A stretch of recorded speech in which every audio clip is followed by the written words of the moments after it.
قل إن كنتم تحبون الله فاتبعوني يحببكم الله ويغفر لكم ذنوبكم الله غفور রহিম। একবার জবান খুলে বলেন না সুবহানাল্লাহ। আল্লাহ তাআলা ডাক দিয়ে বলেন, ওহে দুনিয়াবাসী, আমি আল্লাহ তাআলা তোমাদের কাছে এই মর্মে মেসেজ দিতেছি। কোন মর্মের মেসেজ? আল্লাহ তাআলা বলেন, যদি আমি আল্লাহকে পেতে চাও, আমি আল্লাহকে যদি এক বলে স্বীকার করতে চাও, যদি মনে প্রাণে বিশ্বাস করো আমি আল্লাহ এক যদি মানতেই চাও, সর্বপ্রথম মানতে হবে আমার নবী মুহাম্মদুর রাসূলুল্লাহ সাল্লাল্লাহু আলাইহি ওয়াসাল্লামকে। আল্লাহ বলেন, যদি আমাকে মানতে চাও মানতে হবে কাকে? বলেন না কাকে? রসুলকে মানতে হবে। এখন যদি আপনি মনে করেন আমার পাঞ্জাবির কালার সাদা, আরেকজনের কালার সবুজ, আরেকজনের মাথায় পাগড়ি আছে সবুজ পাগড়ি, হুজুরের মাথায় নাই, যদি আমরা নিজেদের মধ্যে পার্থক্য করি, তাহলে বলেন কি ওই মদিনাওয়ালার ভালোবাসা পাওয়া যাবে নাকি? পাওয়া যাবে? এ বলেন না পাওয়া যাবে? রসুলের ভালোবাসা পাওয়া যাবে না। যদি আল্লাহকে ভালোবাসতে হয়, ভালোবাসতে হবে কাকে? রসুলকে ভালোবাসতে হয়, বাসতে হবে। আর রসুলকে যদি ভালোবাসতে হয়, আল্লাহর রসুল বলেন, আমার যত সাহাবীরা আছে প্রত্যেকটা সাহাবীর উপরে বিশ্বাস স্থাপন করতে হবে। যদি মনে করেন যে সাহাবীদেরকে আমি মানি না, মনে হবে আপনার মধ্যে মুনাফিকি আছে। আপনার মধ্যে কি আছে? মুনাফিকি আছে। যদি আপনি সাহাবীদেরকে না মানেন, যদি আপনি সাহাবীদেরকে আদল না মানেন, ন্যায় পরায়ণ যদি না মানেন, ন্যায় নিষ্ঠা যদি না মানেন, মনে হবে আপনার ভিতরে গাদ্দারি আর মুনাফিকি। আপনি কখনোই রসুলকে পরিপূর্ণভাবে অনুসরণ করতে পারেন নাই। কারণ কি আল্লাহ রসুল সাল্লাল্লাহু আলাইহি ওয়াসাল্লাম বলেন, আমার একজন সাহাবীকে যদি অনুসরণ করে চলতে পারো, তাহলে কেমন যেন মনে হবে আমি রসুলকে অনুসরণ করা। বলেন না সুবহানাল্লাহ। দরকার আছে না নাই? এই দুনিয়ার মধ্যে এখন পর্যন্ত আল্লাহর অনেক প্রিয় বান্দা, প্রিয় ভাজন আছে না? আছে না? আছে। আপনার মসজিদের ইমাম সাহেবের দিকে খবর নিয়ে দেখেন, বেচারা 5 ওয়াক্ত নামাজ পড়াইতেছে না। কিসের জন্য? একজন মানুষ অটো চালাইলেও মাসে 15,000 টাকা কামাই করতে পারে না। আচ্ছা বলেন তো, এই যে আমরা যে দাড়ি টুপি মাথায় দিছি, এই জ্ঞানটাকে আমাদের মাথায় নাই? নাকি মনে করেন আমরা দুনিয়ার পাগল? আমরা কি পাগল? বরং আপনি বুঝতে বুঝতে যেইখানে দাঁড়াবেন, ওইখান থেকে একজন টুপিওয়ালার বোঝা শুরু হয়। কথা বুঝেন নাই? আপনার বোঝা যেইখানে গিয়ে শেষ হবে, একজন টুপিওয়ালার বোঝা সেখান থেকে শুরু হবে। আপনি মনে করতেছেন, আরে হুজুর এরা পাগল কেন, 5 ওয়াক্ত নামাজ পড়াইতে 5,000 টাকা দিয়ে 6 মাস বাকি আছে না নাই? এখানে এমন কমিটি নাই? 5 মাস বাকি, 6 মাস বাকি, এই কমিটি কাল কিয়ামতের ময়দানে যতই আপনি হজ করেন, যতই যাকাত দেন, এক পাও সামনে আগাইতে পারবেন না। বলেন ঠিক কিনা? প্রত্যেকটা জায়গায় দেখবেন মুসলমানের নাম নিশানাকে এই ধরা থেকে মুছে ফেলার ষড়যন্ত্র এসে বলতে ঠিক কিনা? দেখবেন না কিছুদিন আগে এক শিল্পী আবুল সরকার এই বেয়াদব আল্লাহ তাআলার নামে কটূক্তি করছে, আছে না? যেই বাংলাদেশে 56,000 বর্গ কিলোমিটার মধ্যে, বাংলাদেশের মধ্যে 95% মুসলমানের দেশে আল্লাহকে নিয়ে কটূক্তি করে এখনও জীবিত আছে মুসলমান। এটা কখনোই সম্ভব না। কারণ হইল শাহজালাল ইয়ামানি রহমাতুল্লাহি আলাইহি যখন লিল্লাহি তাকবীরের আওয়াজ দিয়েছিল, ওই গৌর গোবিন্দ বাংলাদেশ থেকে বিতাড়িত হয়ে ভারতে পালাতে বাধ্য হয়েছিল। বলেন ঠিক কিনা? ছুটে আয় শাহজালালের নির্ভীক সৈনিকেরা, খতম করো গোবিন্দের ওই চিলা চামুন্ডা গুলা। ছুটে আয় শাহজালালের নির্ভীক সৈনিকেরা, খতম করো গোবিন্দের ওই চিলা চামুন্ডা গুলা।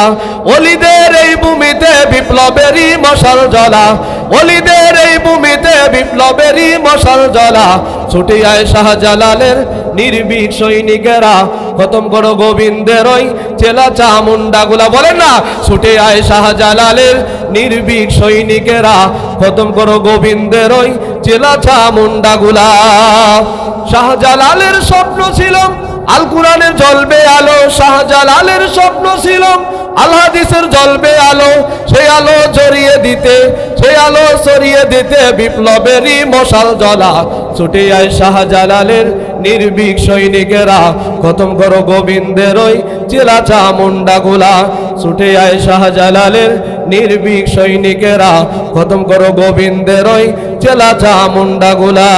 বলেন ঠিক কিনা? শাহজালালের পাক ভূমিতে আসে যারা ভাগ বসাতে, শাহজালালের পাক ভূমিতে আসে যারা ভাগ বসাতে, রুশ ভারতের দালাল ওরা পরা ওদের জুতার মালা। ঠিক না? ইন্ডিয়ার দালাল ওরা পরা ওদের জুতার মালা। ছুটে আয় শাহজালালের নির্ভীক সৈনিকেরা, খতম করো গোবিন্দের ওই চেলা চামুন্ডাগুলা। ছুটে আয় শাহজালালের নির্ভীক সৈনিকেরা, খতম করো গোবিন্দের ওই চেলা চামুন্ডাগুলা। দরকার আছে না নাই? চলবে না বাদ দিয়ে দিব? চলবে ইনশাআল্লাহ। লিল্লাহি তাকবীর, লিল্লাহি তাকবীর। আল কোরআনের আলো, আল হাদিসের আলো। হ্যাঁ, এই স্লোগান অনুযায়ী কাজ করার দরকার আছে না নাই? মুসলমানিত্ব সব সময় ভিতরে রাখতে হবে, যদি না রাখতে পারি তাহলে হবে না। আল্লাহ তাআলা বলেন, ইয়া আইয়ুহাল্লাযীনা আমানু লা তারফাউ আসওয়াতাকুম ফাওকা সাওতিন নবী।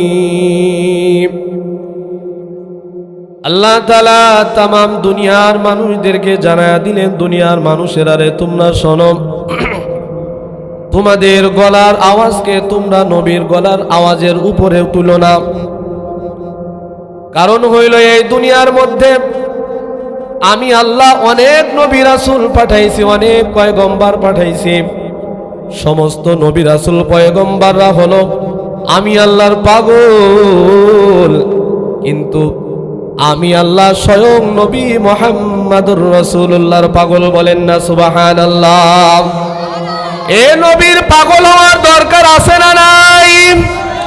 আপনি যদি নবীর পাগল হতে চান, এমন পাগল হওয়ার দরকার আছে জানেন নাকি?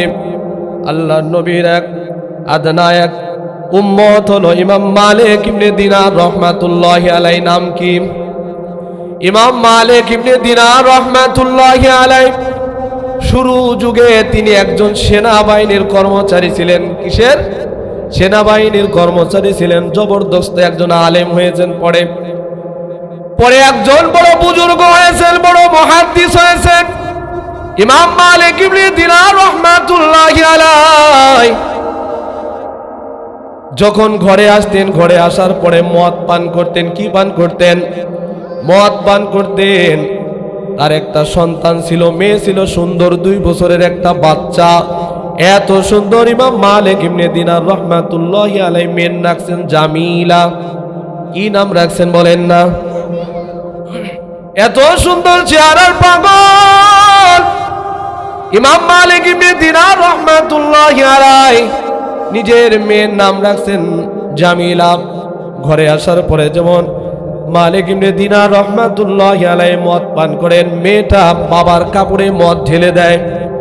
হঠাৎ করে একদিন যখন নিসফে শাবান অর্থাৎ শবে বরাতের রাত্র চলে আসছে, মালিক ইবনে দিনার রহমাতুল্লাহি আলাইহি বলেন, আমি বাহির থেকে ঘরের মধ্যে আসছি, আসার পরে আমি মদ পান করার জন্য পান করব। এই অবস্থায় আমার মেয়েটা আমার গায়ের উপর মদ ঢেলে ঢেলে দেওয়ার পরে মালিক ইবনে দিনার রহমাতুল্লাহি আলাইহি মেয়েকে ধমক দিয়েছেন, রাগ করছেন। এরপরে বাবা শুয়ে গেছেন। হঠাৎ করে স্ত্রী ডাকতেছে, স্বামী আমার আপনি ওঠেন, আপনার মেয়েটা কেমন যেন করতেছে। মালিক ইবনে দিনার রহমাতুল্লাহি আলাইহি ঘরের মধ্যে যায় দেখে মেয়ের জিহ্বাটা বাইরে হয়ে গেছে। এরপরে উনি বলেন, ওয়াজাআত সাকরাতুল মাউতি বিল হক। একবার জোরে বলবেন কি আল্লাহু আকবার। মালিক ইবনে দিনার যায়া দেখেন মেয়ের জিহ্বা বার হয়ে গেছে, শেষ নিঃশ্বাস ত্যাগ করে মেয়েটা আল্লাহর দরবারে চলে গেছে। ইমাম মালিক ইবনে দিনার রাহমাতুল্লাহি আলাইহি তাকে কবরস্থ করে আবার স্বাভাবিক হয়ে গেছে। একদিন যায়, 2 দিন যায়, আবার মদ পান শুরু করে দিস। ঘুরে আসতে আসতে আবার সেম বছর যখন লাইলাতুন নিসফু মিন শাবান চলে আসছে, শবে বরাতের রাত্র, ইমাম মালিক ইবনে দিনার রাহমাতুল্লাহি আলাইহি বাহির থেকে মদ্যপান করে এসে বাসায় যখন ঘুমায়া পড়ছেন, হঠাৎ করে স্বপ্ন যুগে দেখতেছেন, কিয়ামত হয়ে গেছে। কথা দিল দিয়ে বুঝবেন। ইমাম মালিক দেখেন স্বপ্নে দেখেন কিয়ামত হয়ে গেছে। ইমাম মালিক রাহমাতুল্লাহি আলাইহি দাঁড়ায় আছেন কিয়ামতের ময়দানে, সমস্ত মানুষ গার থেকে ময়লা ঝাড়তেছেন, ওনার পাশে উনি দাঁড়ায় আছেন। দেখেন সবাই মানুষ গার থেকে ময়লা ঝাড়তেছে। মালিক ইবনে দিনার রাহমাতুল্লাহি আলাইহি বলেন, আমি বসে আছি, হঠাৎ করে দেখা গেল আমার পিছন থেকে যেন ফস ফস ফস ফস করে কে যেন আগাইতেছে। বলে আমি ঘাটটা পিছনে ঘুরাইয়া দেখলাম বিশাল একটা অজগর সাপ আমারে তাড়াইতেছে। মালিক ইবনে দিনার রাহমাতুল্লাহি আলাইহি বলেন, আমি দৌড়াইতে থাকলাম, সাপের ভয়ে সামনে দৌড়াইতে থাকলাম। হঠাৎ করে দেখলাম একটা বৃদ্ধ সাদা কাপড় পরে দাঁড়ায় আছে। আমি বললাম, এ বৃদ্ধ তুমি আমাকে সাপ থেকে বাঁচাও, অজগর সাপ থেকে। ওই বৃদ্ধ ডাক দিয়া বলেন, আমি তো তোমাকে বাঁচাইতে পারবো না, আমি ওই অজগর সাপ থেকে বাঁচানোর মতো ক্ষমতা রাখি না। এই বলে বলল, তুমি সামনের দিকে দৌড়াও, সামনের দিকে দৌড়াও। মালিক ইবনে দিনার রাহমাতুল্লাহি আলাইহি সামনের দিকে যাইতেছেন, হঠাৎ করে দেখেন বিশাল এক সমুদ্র, সমুদ্রের মধ্যে পানি নাই, দেখেন তার মধ্যে আগুন জ্বলতেছে, শুধু আগুন আর আগুন। মালিক ইবনে দিনার রাহমাতুল্লাহি আলাইহি টেনশনে পড়ে গেছেন, দাঁড়ায় গেছেন, কি করবে কিছুই বোঝে না। হঠাৎ করে দেখে তার পাশে একটা লোক দাঁড়ায় গেছে। বলে, বাবা আপনি আমাকে এই আগুন থেকে রক্ষা করেন। বলে, মালিক দিনার, এই আগুন থেকে রক্ষা করার মতো ক্ষমতা আমার নাই। বলে, কি করব? তুমি এই কোনা কেটে আরো সামনে আগায়া যাও। মালিক ইবনে দিনার রাহমাতুল্লাহি আলাইহি কোনা দিয়ে সামনে যখন আগায়া গেছে, যা দেখে 2টা পাহাড় সামনে বেঁধে গেছে। এই 2টা পাহাড়ের মধ্যে আশ্রয় নিয়ে পিছন ফিরে যখন তাকাইছেন, দেখে ওই অজগর সাপটা তেরে আসতেইছে। মালিক ইবনে দিনার রাহমাতুল্লাহি আলাইহি আর একটু সামনে গিয়ে এবার দেখেন বিরাট একটা ঘর দেখা যায়, যার মধ্যে হাজার হাজার হাজার হাজার দরজা, যার মধ্যে লাখ লাখ জানালা দেখা যায়। ইমাম মালিক ইবনে দিনার রাহমাতুল্লাহি আলাইহি বাহির থেকে ডাকতেছেন, এ ঘরের প্রহরীরা কেউ ভিতরে আছে নাকি? আমি মালিক ইবনে দিনারকে একটু সাহায্য করো। ঘরের ভিতর থেকে একজন বাহির হয়ে আসছে। বলে, বলেন কি সমস্যা? আমার পিছনে ওই যে অজগর সাপ তারা করতেছে, আমি এক বৃদ্ধকে বললাম আমাকে বাঁচাও, বাঁচাইতে পারে নাই। আমি পাহাড়ের কাছে গিয়েছি, আমি বাঁচতে পারি নাই, পরিশেষে তোমার কাছে আসছে, আমাকে একটু বাঁচাও। এরপরে ওই গেটের প্রহরী একটা জানালা খুলে ভিতরে যারা আছে সবাই জান্নাতীবাসীকে ডাক দিয়ে বলতে, হে বাচ্চারা, তোমরা দেখো তো বাইরে একটা লোক, বৃদ্ধ লোক বিপদে পড়েছে, কেউ তাকে বাঁচাইতে পারো কিনা? দেখো তো তোমাদের কেউ পরিচিত কেউ কিনা? সবাই এসে তাকায় দেখেন ইমাম মালিক ইবনে দিনার রাহমাতুল্লাহি আলাইহি বলেন, আমার পরিচিত কেউ নাই। এরপরে বলেন, ভিতরে ওই বাচ্চারা চিল্লাচিল্লি করতেছে। বলে, দেখো বাহিরে যারা দাঁড়ায় আছে, একজন বৃদ্ধ লোক বাঁচার জন্য হাউমাউ আকুতি মিনতি করতেছে, তোমরা কেউ তাকে চিনো নাকি? এবার যখন আর একটা জানালা খুলে দিয়েছে, মালিক ইবনে দিনার রাহমাতুল্লাহি আলাইহি ওনার দিকে তাকায়া দেখেন তার ওই সুন্দরী মেয়েটা বসে আছে। একবার জোরে বলবেন কি সুবহানাল্লাহ? আরো জোরে বলেন না সুবহানাল্লাহ? ইমাম মালিক ইবনে দিনার রাহমাতুল্লাহি আলাইহি মেয়েকে ডাক দিয়ে বলে, জামিলা তুমি এখানে কিভাবে আসলে, কারণটা কি? এবার জামিলা বলে, বাবা তোমাকে মদ পান করা থেকে আমি বিরত রাখতেছিলাম, তুমি তো থাকো নাই। আমি যখন মৃত্যুবরণ করেছি, ওই মরার সাথে সাথে আল্লাহ তাআলা আমাকে জান্নাত দিয়ে দিয়েছেন। একবার জোরে বলেন না সুবহানাল্লাহ। আল্লাহ আল্লাহ क्या मुबारक का नाम है, अल्लाह अल्लाह आशिकों का काम है, अल्लाह अल्लाह ईद शीरीन स्तो नाम चीर शौकतो ने में জাহান তামাম।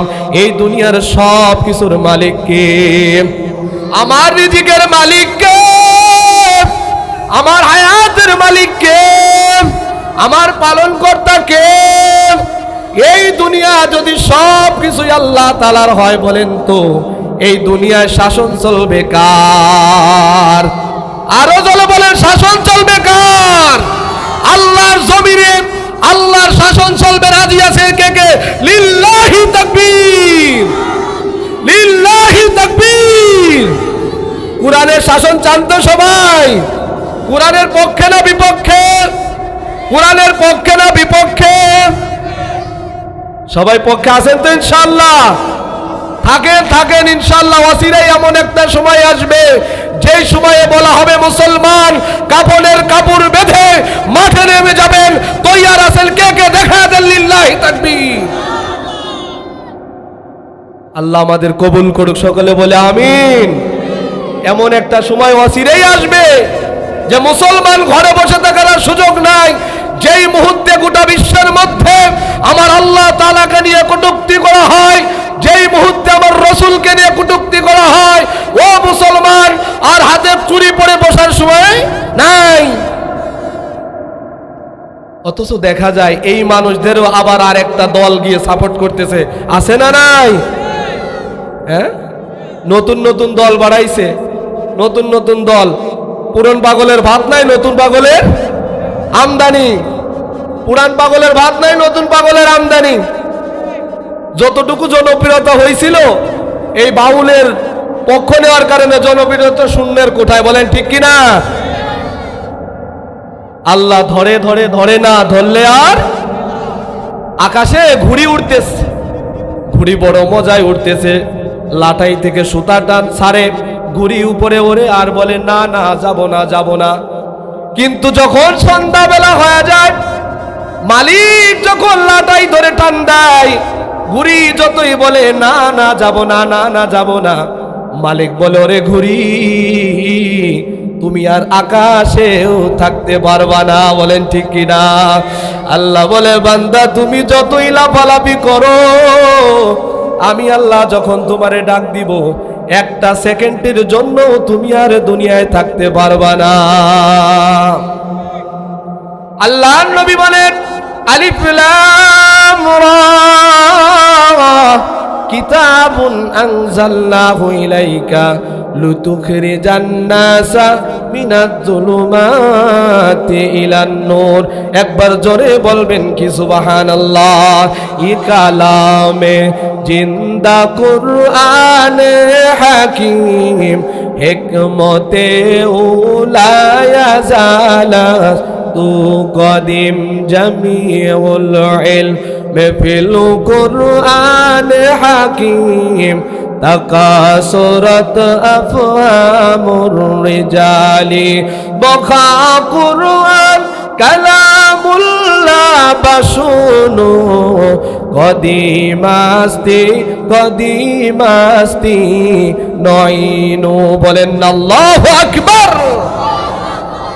ইমাম মালিক ইবনে দিনার রাহমাতুল্লাহি আলাইহি ওই যে মেয়েকে বলতেছেন জামিল, এই যে অজাগর সাপ থেকে আমাকে রক্ষা করো। এবার বলে বাবা আমি তো দুনিয়াতে তোমাকে বারবার বুঝাইছি মদ ছাড়ো মদ ছাড়ো মদ ছাড়ো, তুমি তো ছাড়ো নাই। যাই হোক, এবার জামিলা সাপের দিকে বলতে এই সাপ দাঁড়ায়া যাও, এটা আমার বাবা। এই বলার পর যখনই বলছে ওই সাপটা সঙ্গে সঙ্গে দাঁড়ায়া গেছে। একবার জোরে বলবেন কি সুবহানাল্লাহ। মালিক ইবনে দিনার রাহমাতুল্লাহি আলাইহি বলেন এটা দেখার সাথে সাথে আমার ঘুম ভেঙে গেছে। ঘুম ভেঙে যাওয়ার পরে মালিক ইবনে দিনার রহমাতুল্লাহি আলাইহি সেনাবাহিনীর চাকরি ছেড়ে দিছে। চাকরি ছেড়ে দিয়ে মাদ্রাসায় গিয়ে ভর্তি হয়েছে। একদিন না দুই দিন না, পড়তে পড়তে বড় একজন মুহাদ্দিস হয়েছে। বলেন সুবহানাল্লাহ। এই জন্য গুনাহ করলে গুনার শেষ আছে না নাই? গুনার শেষ আছে না? আল্লাহ বলেন লা তাকুনাতুম মির রাহমাতিল্লাহি ইন্নাল্লাহা ইয়াগফিরুয যুনুবা জামিআ। আল্লাহ ডাক দিয়ে বলেন বান্দা তুমি শোনো, আমি জানি তুমি রুহের কারণে নফসের কারণে আম্মারার পরে এমন কোনো গুনাহ নাই তুমি করো নাই। সগীরা গুনাহ করছো তুমি, কবিরা গুনাহ করছো, শিরকি গুনাহ করছো, বাতিনি গুনাহ করছো, ইচ্ছায় করছো, অনিচ্ছায় করছো, আলোয় করছো, অন্ধকার করছো, গোপনে করছো, সজরে করছো, একাকী করেছো, সকলের মাঝে করেছো। এমন কোনো গুনাহ নাই তুমি ছাড়ো নাই, শুধু গুনাহ গুনাহ গুনাহ গুনাহ। ও বান্দা তুমি শোনো, সব কিছু বাদ দিয়ে আমি আল্লাহর কাছে যদি একবার ফিরে আসো, আমি আল্লাহ তোর জীবনের সব গুনাহ মাফ করে দেব। বলেন সুবহানাল্লাহ। এমন দয়ার মালিক আছে আর? हर गोरी देने के तू तैयार है, जो न मांगे उससे तू बेजार है। এই দুনিয়ায় থাকতে পারবেন আপনি? কেউ থাকতে পারবে? যাওয়া লাগবে না? ও তুই এই দুনিয়ার মায়ায় পড়ে করছো কত বাহানা, এ যে নয় তোরা আসল বাড়ি, কবর যে তোরা আসল ঠিকানা। ও তুই এই দুনিয়ার মায়ায় পড়ে করছো কত বাহানা, এ যে নয় তোরা আসল বাড়ি, কবর যে তোরা আসল ঠিকানা। বলেন না, এ যে নয় তোরা আসল বাড়ি, কবর যে তোরা আসল ঠিকানা। ভাই বেরাদার যারাই ছিল একে একে সব হারালো, ভাই বেরাদার যারাই ছিল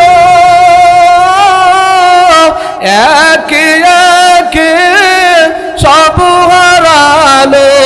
তবু কি তুই থাকবি বেহুশ, তবু কি তুই থাকবি বেহুশ, শুনবি নাকি কারো মানা,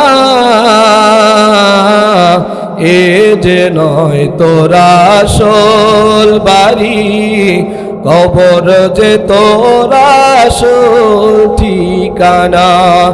এ যে নয় তোরা আসল বাড়ি, কবর যে তোরা আসল ঠিকানা। কবর পথের যাত্রী তুমি, একই পথের পথিগামী। কবর পথের যাত্রী তুমি, একই পথের পথিগামী। আমি তুমি কেউ রব না, আমি তুমি কেউ রব না, দিতে হবে রওয়ানা। এ যে নয় তোরা আসল বাড়ি, কবর যে তোরা আসল ঠিকানা। এ যে নয় তোরা আসল বাড়ি, কবর যে তোরা আসল ঠিকানা। আমাদের আসল ঠিকানা কোথায়? আবার বলেন কোথায়? মালিক ইবনে দিনার রহমাতুল্লাহি আলাইহি ঘুম ভেঙে গেছে, মাদ্রাসায় পড়ে পড়ে মুহাদ্দিস হয়ে গেছে। মালিক ইবনে দিনার রাহমাতুল্লাহি আলাইহি আরেকদিন যাইতেছেন, হঠাৎ করে একটা নদী পড়ছে সামনে। বলেন কি পড়ছে? নদী পড়ছে। মালিক ইবনে দিনার রাহমাতুল্লাহি আলাইহি নৌকার জন্য দাঁড়ায় আছেন। হঠাৎ করে দেখেন একটা নৌকা চলে আসছে। মালিক ইবনে দিনার ওই নৌকায় উঠে পড়ছেন। উঠে পড়ার পরে কিছুক্ষণ যাওয়ার পরে মাঝিওয়ালা বলতেছে টাকা দাও, ভাড়া দাও। আছে না? এ ভাড়া চায় না? আপনি যদি এখান থেকে ঝাউ দিয়া যান ভাড়া চাবে না। মাঝিওয়ালা মালিক ইবনে দিনারের কাছে ভাড়া চাইতেছে, বলে ভাড়া দেন। মালিক ইবনে দিনার বলে মাঝি ভাই, 10 জন মানুষ তো নিতেছো, সবার থেকে ভাড়া নিচ্ছ, আমি মালিক ইবনে দিনারকে মাফ করে দাও, ভাড়া নাই।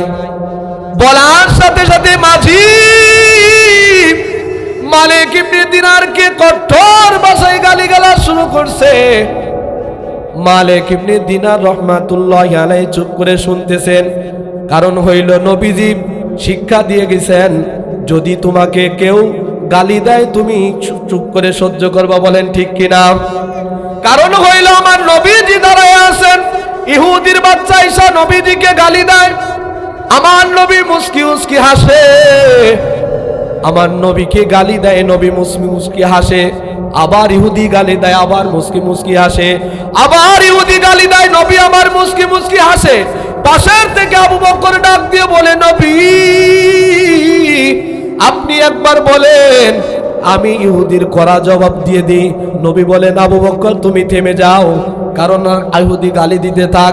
আবার ইহুদি নবীকে গালি দিয়েছে। ইহুদি এবার যায় নবীজির পক্ষ ইহুদির গালির জবাব দিতেছে। যেই মাত্র গালির জবাব দিছে, আল্লাহর নবীর মুখের হাসিটা বন্ধ হয়ে গেছে। আবু বকর ডাক দিয়ে বলে, নবী গো, এতক্ষণ পর্যন্ত ইহুদি আপনাকে গালি দিয়েছে, আপনি হাসলেন। আমি আবু বকর যখন গালির উত্তর দিলাম তখন আপনি কেন চুপ হয়ে গেলেন? আল্লাহ তাআলা রাসূলকে জানায় দেন। রাসূল বলেন, আবু বকর এতক্ষণ ইহুদি আমাকে গালি দিয়েছিল, প্রত্যেকটা গালির জবাব 70,000 ফেরেশতা দিয়েছেন। বলেন না সুবহানাল্লাহ। আল্লাহর নবী বলেন, আবু বকর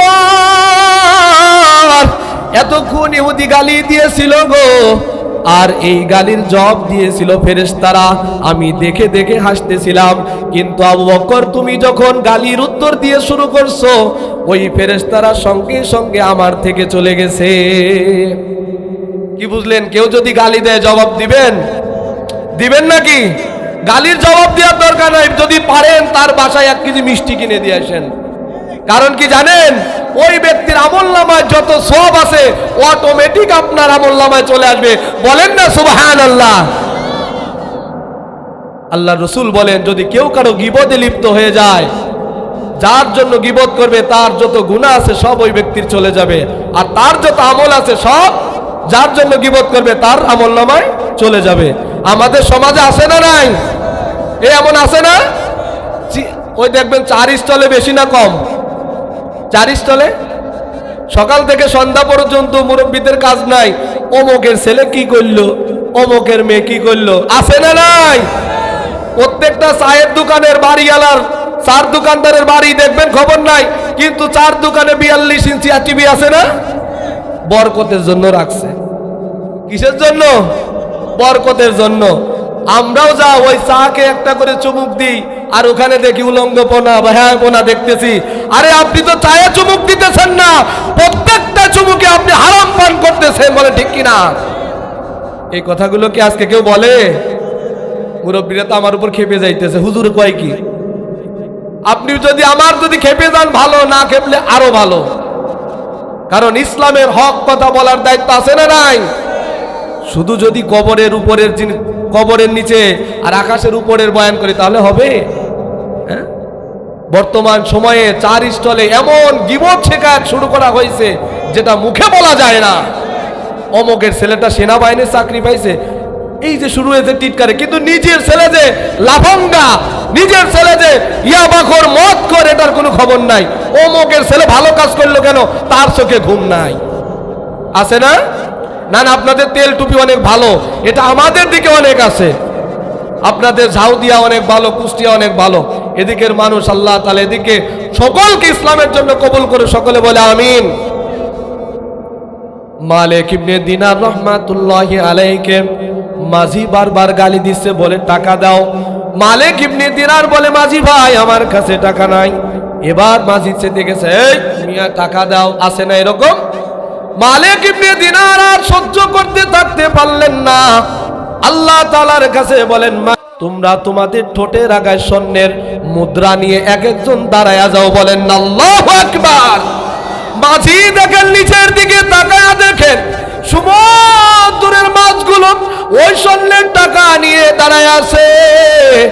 এবার মালিক ইবনে দিনার বলে, মাঝি রে যা যা, যে কয়টা মুদ্রা লাগে তুই ওখান থেকে নিয়ে নে। এবার মাঝি টাকা নিবে কি, টাকা পয়সা সব ছেড়ে মালিক ইবনে দিনারকে পায়ে পড়ে গেছে, হুজুর আমার সব ভুল মাফ করে দেন, আমি আপনাকে চিনতে পারি নাই। এমন মানুষ আছে না এখনো? এখনো আছে না ধরায়? কারণ এই ধরায় যদি না থাকতো আল্লাহ তাআলা তামাম কায়নাতকে এখন পর্যন্ত ঠিক রাখতো না, বলেন ঠিক কিনা? আপনাদের মাঝে এমনও ব্যক্তি আছে যাদের তাহাজ্জুদের সময় রক্ত প্রবাহিত হয়, চোখের পানি প্রবাহিত হয়, কিন্তু আপনারা খবর নাই। আপনারা মনে করতেছেন গায়ের কাপড় ভালো না, দিয়ে ধাক্কা দিয়ে মক্কায় পাঠা দেয়, আছে না? কিন্তু এমনও মানুষ আছে যারা রাত্রে তাহাজ্জুদের সময় নিজের চোখের ফোঁটার পানি ফেলতে ফেলতে নিজের কাপড়টা ভিজায় ফেলেন। কারণ আল্লাহর রাসূল সাল্লাল্লাহু আলাইহি ওয়াসাল্লাম বলেন, যেখানে জান্নাতি মজলিস কায়েম হয়ে যাবে সেখানে একজন করে আল্লাহর ওলি থাকে, বলেন না সুবহানাল্লাহ। এখানে কে আছে কেউ কি বলতে পারবে? কার কোন আমলটা আল্লাহ তাআলার কাছে প্রিয় হয়ে আছে কেউ কি বলতে পারবে? কেউ বলতে পারবে না।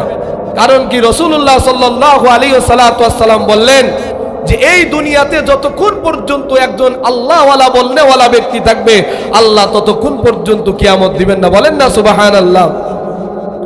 নবী না চিনিলাম কি যে ভুল করিলাম আমি, নবী না চিনিলাম কি যে ভুল করিলাম, ভস্মে ঢালিলাম ঘি, মানুষ হইয়া ভবেতে আসিয়া মানুষের করিলাম কি, বলেন না সবাই।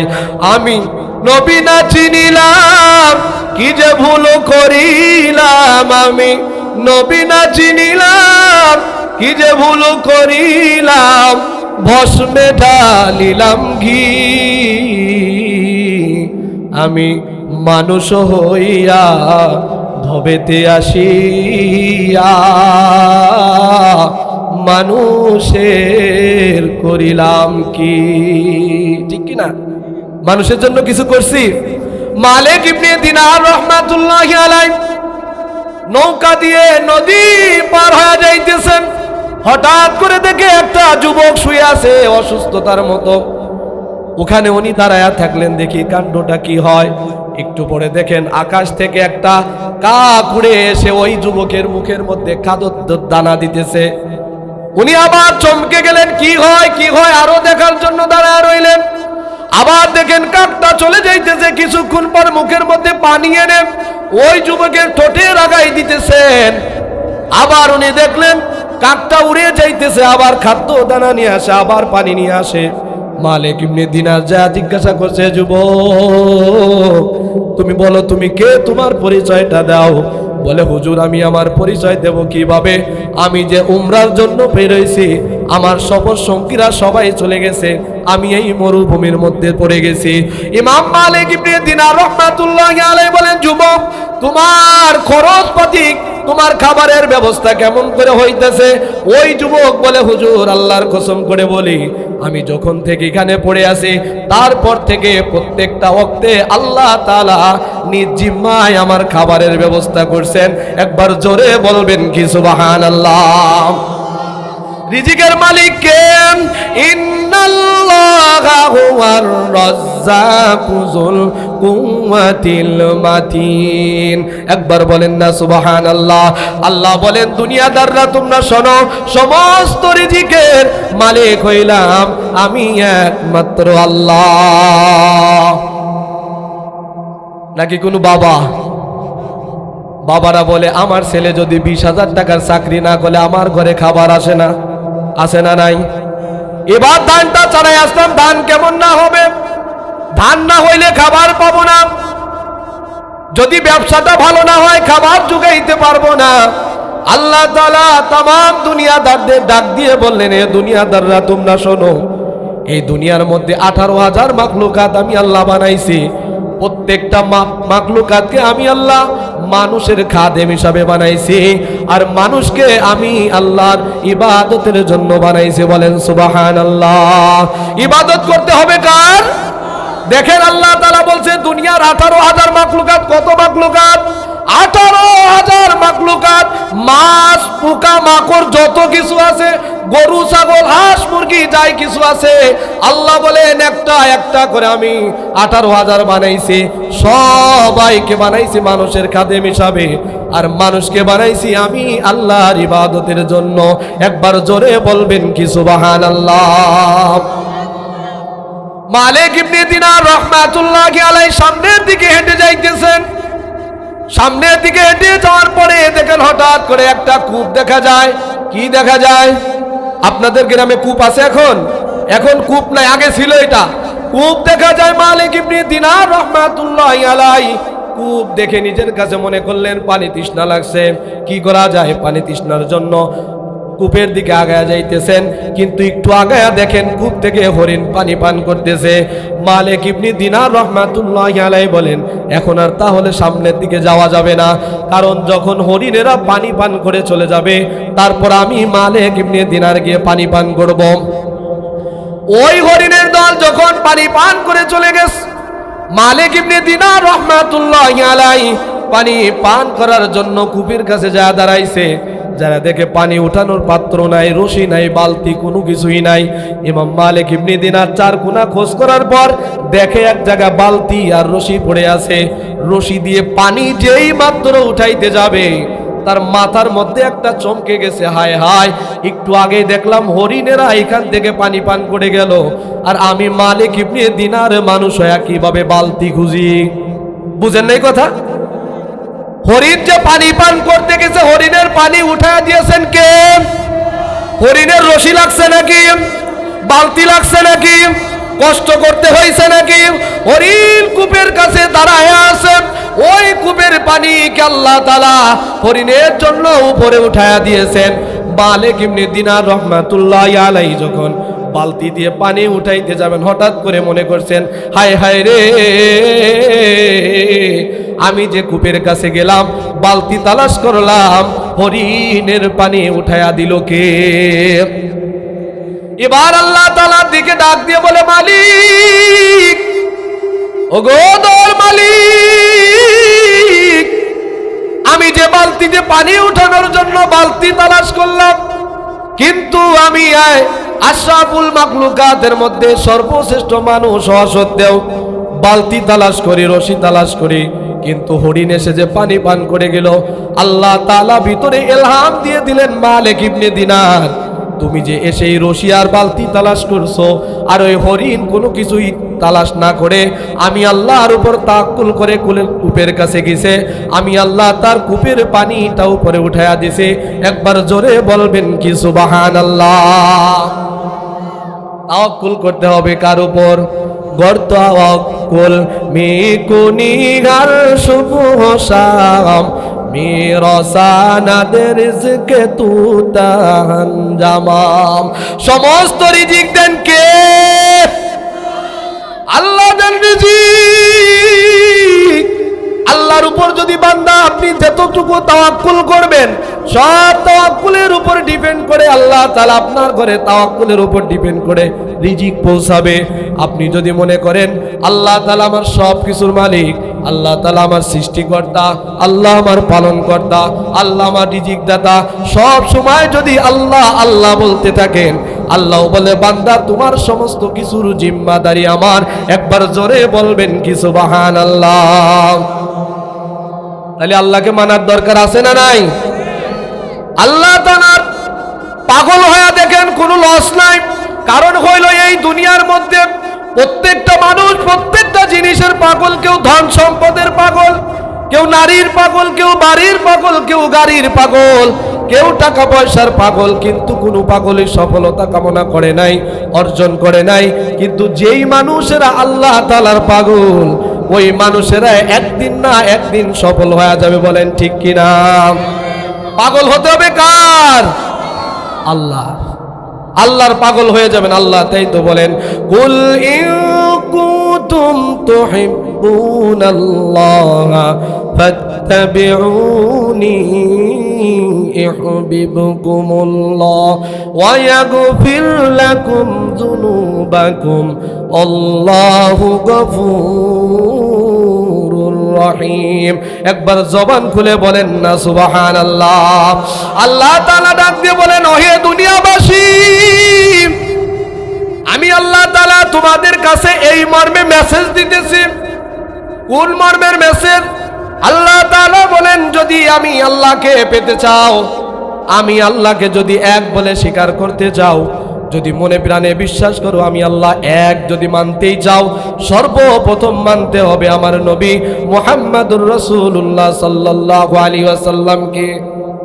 আল্লাহ বলেন, যদি আমাকে মানতে চাও মানতে হবে কাকে? বলেন না কাকে? রসুলকে মানতে হবে। এখন যদি আপনি মনে করেন আমার পাঞ্জাবির কালার সাদা, আরেকজনের কালার সবুজ, আরেকজনের মাথায় পাগড়ি আছে সবুজ পাগড়ি, হুজুরের মাথায় নাই, যদি আমরা নিজেদের মধ্যে পার্থক্য করি, তাহলে বলেন কি ওই মদিনাওয়ালার ভালোবাসা পাওয়া যাবে নাকি? পাওয়া যাবে? এ বলেন না পাওয়া যাবে? রসুলের ভালোবাসা পাওয়া যাবে না। যদি আল্লাহকে ভালোবাসতে হয়, ভালোবাসতে হবে কাকে? রসুলকে ভালোবাসতে হয়, বাসতে হবে। আর রসুলকে যদি ভালোবাসতে হয়, আল্লাহর রসুল বলেন আমার যত সাহাবীরা আছে প্রত্যেকটা সাহাবীর উপরে বিশ্বাস স্থাপন করতে হবে। যদি মনে করেন যে সাহাবীদেরকে আমি মানি না, মনে হবে আপনার মধ্যে মুনাফিকি আছে। আপনার মধ্যে কি আছে? মুনাফিকি আছে। যদি আপনি সাহাবীদেরকে না মানেন, যদি আপনি সাহাবীদেরকে আদল না মানেন, ন্যায় পরায়ণ যদি না মানেন, ন্যায় নিষ্ঠা যদি না মানেন, মনে হবে আপনার ভিতরে গাদ্দারি আর মুনাফিকি। আপনি কখনোই রসুলকে পরিপূর্ণভাবে অনুসরণ করতে পারেন নাই। কারণ কি আল্লাহ রসুল সাল্লাল্লাহু আলাইহি ওয়াসাল্লাম বলেন, আমার একজন সাহাবীকে যদি অনুসরণ করে চলতে পারো, তাহলে কেমন যেন মনে হবে আমি রসুলকে অনুসরণ করা। বলেন না সুবহানাল্লাহ। দরকার আছে না নাই? এই দুনিয়ার মধ্যে এখন পর্যন্ত আল্লাহর অনেক প্রিয় বান্দা, প্রিয় ভাজন আছে না? আছে না? আছে। আপনার মসজিদের ইমাম সাহেবের দিকে খবর নিয়ে দেখেন, বেচারা 5 ওয়াক্ত নামাজ পড়াইতেছে না। কিসের জন্য? একজন মানুষ অটো চালাইলেও মাসে 15,000 টাকা কামাই করতে পারে না। আচ্ছা বলেন তো, এই যে আমরা যে দাড়ি টুপি মাথায় দিছি, এই জ্ঞানটাকে আমাদের মাথায় নাই? নাকি মনে করেন আমরা দুনিয়ার পাগল? আমরা কি পাগল? বরং আপনি বুঝতে বুঝতে যেইখানে দাঁড়াবেন, ওইখান থেকে একজন টুপিওয়ালার বোঝা শুরু হয়। কথা বুঝেন নাই? আপনার বোঝা যেইখানে গিয়ে শেষ হবে, একজন টুপিওয়ালার বোঝা সেখান থেকে শুরু হবে। আপনি মনে করতেছেন আরে হুজুর এরা পাগল কেন, 5 ওয়াক্ত নামাজ পড়াইতে 5,000 টাকা দিয়ে 6 মাস বাকি আছে না নাই? এখানে এমন কমিটি নাই? 5 মাস বাকি, 6 মাস বাকি। এই কমিটি কাল কিয়ামতের ময়দানে যতই আপনি হজ করেন, যতই যাকাত দেন, এক পাও সামনে আগাইতে পারবেন না। বলেন ঠিক কিনা? হক মারা। কি মারা? হক মারা এটাকে বলে। আপনি প্রতি মাসে মাসে গিয়ে জুমার নামাজ বাইতুল্লাহ গিয়ে পড়ে আসবেন, বছরে একবার গিয়ে বাইতুল্লাহ সফর করে আসবেন, আর ইমাম সাহেবের খোঁজ খবর নেবেন না। জান্নাত এত সহজ? হ্যাঁ, জান্নাত এত সহজ? এই ইমাম সাহেব আপনার জান্নাতে যাওয়ার মাধ্যম। বলেন তো, আমি এখান থেকে কুষ্টিয়া পর্যন্ত যাব, যদি আমার গাড়ির ইঞ্জিনটা যদি নষ্ট হয়, আমরা কুষ্টিয়া পৌঁছাইতে পারবো? হ্যাঁ, আপনি এটা বুঝেন না কেন? আপনি বাজারে গেলে বেগুন কেনেন চয়েস করে, আলু কেনেন চয়েস করে, সব কিছুই কেনেন চয়েস করে, আপনি সব বুঝেন, কিন্তু ইমামের পিছনে নামাজ পড়েন, ইমাম সাহেবের বেতন নিয়ে বুঝেন না। বুঝা গেল ডাল মে কুছ কালা হে। আপনার ইমানের মধ্যে খয়রাতি আছে। আপনি তো খয়রাতি মুসলমান, লো কোয়ালিটির মুসলমান আপনারা, আমরা। কারণ একজন ইমামকে আমরা ঠিক করে রাখতে পারি না। আপনার ছেলের টিউশনি ফি প্রতি মাসে 5,000 টাকা, আপনার বাসা ভাড়া 5,000 টাকা, আপনি ইমাম সাহেবের দিতেছেন 6,000 টাকা, 5 মাস বাকি। বলেন হুজুরের আয়ের মধ্যে বরকত আছে? হুজুরও আবার বলে, ভাই আপনার ছেলেও তো চাকরি করে, আসেন না, আপনার ছেলের চাকরির বেতনটা আমারে দেন আর আমারটা আপনি নেন, বরকতালা টাকা আপনি ঘরে নিয়ে যান। আছে না? সভাপতি সাহেব ইমাম সাহেবও বলতেছে, হুজুর আমার ছেলের জন্য একটু দোয়া করেন। এখন ইমাম সাহেব বেচারা দোয়া করতেছে, আল্লাহ আপনি সভাপতি ছেলের আমার মতো বেতন বাড়ায়া দেন। সভাপতি নামাজের পথে, হুজুর আপনি এটা কি করলেন? বলছে কেন? যে আপনি আমার ছেলের জন্য এমন দোয়া কেন করলেন? কেন, আপনি তো সারাদিন বলেন আমার বেতনের মধ্যে বরকত আছে, তো আপনার ছেলের মধ্যে যদি বরকত হয় তাহলে সমস্যাটা কি? হুজুর এবার সভাপতি ধরা পড়েছে, বলে না না, এটা মানা যাবে না। সভাপতি বলতেছে যে বিচার আমি মানি, কিন্তু তাল গাছ কার? বলেন না, তাল গাছ কার? বিচার আমি মানি, কিন্তু তাল গাছ আমার। আমি কাঁদিয়ে দেওয়ায় রাজি আছি, কিন্তু রুটি দেওয়ায় রাজি নাই। এমন কথা আপনাদের আগে শোনেন না? এটা গ্রাম্য শ্লোক, এটাকে বলে যে আমি কাঁদিয়ে দেওয়ায় রাজি আছি, কিন্তু কি দেওয়ায় রাজি নাই? রুটি দেওয়ায় রাজি নাই। হুজুর চু করেন গা, ফু করেন গা, লেখুন, বেতন বাড়াবো না আমরা কখনোই। আল্লাহ তাআলা বলেন সুম্মুং বুকমুন উমুয়ুং ফাহুমলা ইয়ারজিউন। আল্লাহ তাআলা ওই সমস্ত মানুষের যত সঙ্গ পতঙ্গ যা আছে সব জায়গায় মোহর মেরে দিয়েছেন। ওরা হেদায়েতের কথা শুনবেও না, হেদায়েতের কথা মানবেও না। আল্লাহ তাআলা আমাদের প্রত্যেকটা মানুষকে হেদায়েতমুখী করে, সকলে বলে আমিন। আল্লাহ তাআলার এক পাগল ছিল বাহলুল। কে বলেন? আবার বলেন কে? বাহলুল। হারুন রশিদের জামানায় এক পাগলের নাম ছিল বাহলুল। বাহলুল নদীর কাছে যায় একটা ঘর বানাইতেছে। বাদশা হারুন রশিদ একদিন তার স্ত্রী জুবাইদাকে নিয়ে নদীর পারে হাঁটতেছেন, দেখে বাহলুল একটা ঘর বানাইতেছে। জুবাইদা বলে, বাহলুল এই ঘরটা কিসের ঘর? এবার বাহলুল বলে, এটা জান্নাত বানাইতেছে। বলেন কি বানাইতেছে? জুবাইদা বলে, কত টাকা দাম? বাহলুল বলে, 1 আনা। কয় আনা? বলেন না, কয় আনা? 1 আনা দাম। এবার জুবাইদা বলে, আমি তোমার কাছে কিনতে চাই। বাহলুল বলে, তোমার কাছে ক্রয়ও আমি করব। বাদশা বলে, হারুন রশিদ বলে স্ত্রীকে বলতেছে, তুমি কেন এটা ক্রয় করবা? তুমিও পাগলের সাথে দেখি পাগল হয়ে গেছে। এই বলার পরে বাদশা বা স্ত্রী বলতেছে, বাদশা কত টাকাই তো কত দিকে যায়, আমি এই ঘরটা কিনেই দেখি না আল্লাহ তাআলা কি করেন। এরপরে বাহলুল ঘরটা বিক্রি করে চলে গেছে। বাদশা হারুন রশিদ এবং তার স্ত্রী জুবাইদা রাজপ্রাসাদে চলে গেছে। বাদশা হারুন রশিদ ঘুমায়া গেছেন। ঘুমের ঘরে স্বপ্ন দেখতেছেন, একটা সুন্দর বাড়ি দেখা যায়, ঝলমলে করতেছে, সুন্দর সুন্দর পর্দা দেওয়া রয়েছে, জানালা দেওয়া রয়েছে, ভিতরে দেখে হরেক রকমের সৌন্দর্য দিয়ে আবৃত করা। এবার বাদশা বলে, ঘরের দরজার কাছে গিয়ে ঘরের দরজা খুলে দাও। যা খুলে না দেখে উপরে জুবাইদা লেখা। ওই ঘরের যে দারোয়ান ছিল, দারোয়ানকে বলতেছে, দারোয়ান তুমি ঘরটা খুলে দাও, ঘরটা আমার স্ত্রীর নামে। বলে, তোমার স্ত্রী ঠিক আছে, তবে ওই জুবাইদা এখনো মৃত্যুবরণ করে নাই, কারণ হইল এটা হলো আল্লাহর জান্নাত। বলেন না সুবহানাল্লাহ। বাদশা হারুন রশিদ বলে, তাতে কি হয়েছে? ওই দারোয়ান বলে, জুবাইদা যখন মৃত্যুবরণ করবে, আল্লাহ তাআলা মৃত্যুবরণ করার সাথে সাথে তার এই ঘরটা তার জন্য গিফট করবেন। একবার জোরে বলবেন কি সুবহানাল্লাহ। এখন বাদশা হারুন রশিদের ঘুম ভেঙে গেছে। ঘুম ভেঙে যাওয়ার পর স্ত্রীকে বলতেছে, জুবাইদা, একসাথেই থাকি আমি আর তুমি, তুমি কি এমন আমল করো যে আল্লাহ তাআলা তোমার জন্য জান্নাত লিখে রাখছে? জুবাইদা বলে, স্বামী, আমি তো কিছু জানি না, আমি তো এমন কোনো স্পেশাল আমলও তো নেই যেটা করি যার কারণে আল্লাহ তাআলা আমাকে জান্নাত দিবে। এটা বলার পরে বলতেছে, হতে পারে কাল যে আমরা নদীর কাছ দিয়ে যাইতেছিলাম আর বাহলুল দেখলাম ঘর বানাইতেছিল, ওই ঘর যে আমি ক্রয় করলাম, মনে হয় ওই ঘরটা আল্লাহ তাআলা জান্নাত বানায় দিয়েছেন। বলবেন না সুবহানাল্লাহ? এবার পরের দিন হারুন রশিদ বলতেছে, বাহলুলকে কোথায় পাওয়া যাবে? বাহলুলের খোঁজে হারুন রশিদ বাড়ায়া গেছেন, সাথে স্ত্রী আছেন, হাঁটতেছেন নদীর কোনা দিয়ে, যা দেখেন সেইখানে বাহলুল বসে আছে, আবার ঘর বানাইতেছে। কি বানাইতেছে? ঘর বানাইতেছে। বাচ্চা হারুন রশিদ ডাক দিয়ে বলে, বাহলুল কি করো? বলে, বাচ্চা আমি ঘর বানাই। বলে, কিসের ঘর? বলে, জান্নাত বানাই।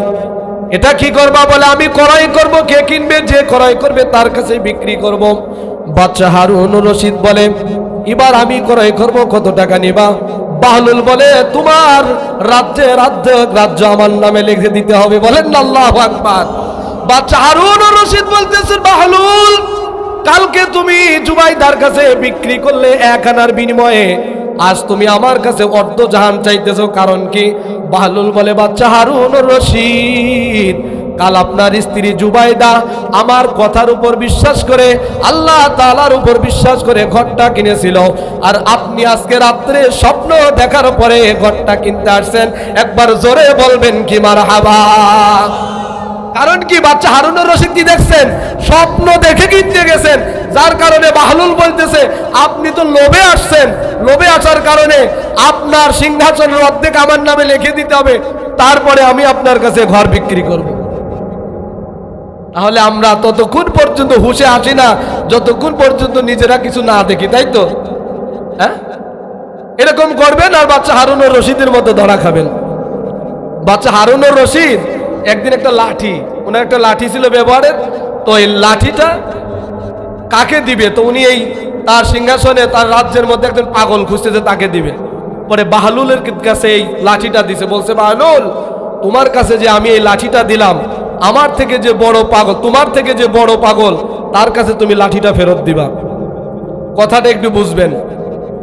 বাদশা বলতেছে যে আমি তোমার কাছে লাঠিটা দিলাম, তোমার থেকে যে বড় পাগল তাকে তুমি লাঠিটা দিবা। এবার বাহলুল পুরা রাজ্যের মধ্যে খুঁজে আমার থেকে বড় পাগল কে আছে, দেখে কেউ নাই, কেউ নাই, কোথাও পায় না। এখন কি করবে? লাস্টে নিজের কাছেই রেখে দিয়েছে। হঠাৎ করে একদিন শোনে যে বাচ্চা হারুন রশিদ দুনিয়া থেকে বিদায় হওয়ার উপক্রম হয়ে গেছে, শেষ নিঃশ্বাস ত্যাগের জন্য অপেক্ষা করতেছে, মৃত্যুর সাথে পাঞ্জা লড়তেছে। এবার বাহলুল হারুন রশিদের কাছে গেছে, যা বলছে, বাদশাহ, আপনি যেই জগতে যাবেন আপনার সওয়ার ঠিক করছেন কিনা? বাদশা হারুন রশিদ বলে, বাহলুল, মৃত্যু শয্যায় আছি, আমার সাথে ফাইজলামি করো না, রহস্য করো না আমার সাথে। বাহলুল বলে, বাদশাহ, আপনি যেই সফরে যাইতেছেন এই সফরের জন্য আপনি ভালো কোনো তেজি ঘোড়া ঠিক করছেন কিনা? বলে, তাও তো করি নাই। বাহলুল বলে, বাদশাহ, আপনি দুনিয়ার বিভিন্ন স্থানে যাইতেন, বড় তেজস্বী ঘোড়া নিয়ে যাইতেন, এই যে একটা সফরে যাইতেছেন আপনি ঘোড়া ছাড়া কিভাবে যাবেন? বাচ্চা হারুন রশিদ ডাক দিয়ে বলে, বাহলুল, আমি যে সফরে যাইতেছি এই সফরে যাওয়ার জন্য কোনো ঘোড়া লাগে না। এবার বাহলুল ডাক দিয়ে বলে, বাচ্চা হারুন রশিদ, আপনি কি এই সফরের জন্য কোনো খানা পিনা নিতেছেন কিনা? এবার বাদশা বলে, বাহলুল, মৃত্যু শয্যায় আসি রে, আর রাগায়ও না তুমি। এই মিয়া, আমি যে সফরে যাইতেছি এই সফরের জন্য মানুষ সওয়ারিও নেয় না, খাবার পানি কিছুও নেয় না। বাহলুল বলে, কেন বাদশা? আপনি তো বিভিন্ন জায়গায় শিকারির জন্য যাইতেন, যখন তখন দেখা যাইতো আপনি ব্যাগ ভরে বস্তা ভরে ভরে খাবার নিয়ে যাইতেন, 1 মাসের জন্য খাবার নিয়ে যাইতেন। এমন জায়গায় যাবেন যেখানে কোনো সফর করবেন খাবার নেওয়া লাগবে না, কি এমন সফর? এবার বাচ্চা হারুন রশিদ বলে, এটা হলো ইহদামকে ত্যাগ করে পরপালে যাওয়ার জন্য এই সফর। এই সফরে আল্লাহ তাআলা কোনো কিছু নেওয়ার জন্য অনুমতি দেন না। এবার বাহলুল বলে, বাচ্চা হারুনুর রশিদ মনে আছে নাকি আপনার? ওই যে কিছুদিন আগে আপনি আমার কাছে একটা লাঠি দিয়েছিলেন, বলছিলেন আমার সে বড় পাগলকে যদি আর কাউকে পাও তাকে লাঠি দিবা। এবার বাহলুল বলে, বাচ্চা গো, এই রাজ্যের মধ্যে খুঁজছি, আমার থেকে বড় পাগল আমি আর কাউকে পাই নাই, তবে আজ আমি পাইছি আমার থেকে বড় পাগল। এই বলে বাচ্চা হারুনের কাছে লাঠিটা দিয়ে দিয়েছে। কথা কি আপনারা বুঝতে পারছেন? বাহলুল বাচ্চা হারুনের কাছে লাঠিটা দিয়ে দিয়েছে, বলছে আপনি তো আমার থেকেও বড় পাগল। বলে কারণ কি? আপনি এমন একটা সফরে যাবেন যেই সফরের মধ্যে কোনো যানবাহন নেওয়া যাবে না, যেই সফরের মধ্যে কোনো খাদ্য পানীয় নেওয়া যাবে না। বাদশাহ, এই সফরে যাওয়ার জন্য আপনার আমল নামায় কিছুই নাই, সুতরাং বোঝা গেল আপনি বাহলুলের চাইতেও বড় পাগল। আপনি কি মনে করতেছেন বাহলুল কি সাধারণ পাগল? এই বাহলুল হইল আল্লাহর ওলি ছিলেন। এমন পাগল হওয়ার দরকার আছে না নাই? এমন পাগল হওয়ার দরকার আছে না? আমরা সকলে আল্লাহর পাগল হব, পারবো না ইনশাআল্লাহ? সকলে পারবো না ইনশাআল্লাহ? কে কে পারবো দুই হাত তুলে দেখা দিন ইনশাআল্লাহ। আল্লাহ আমাদের সকলকে কবুল করে, সকলে বলে আমিন।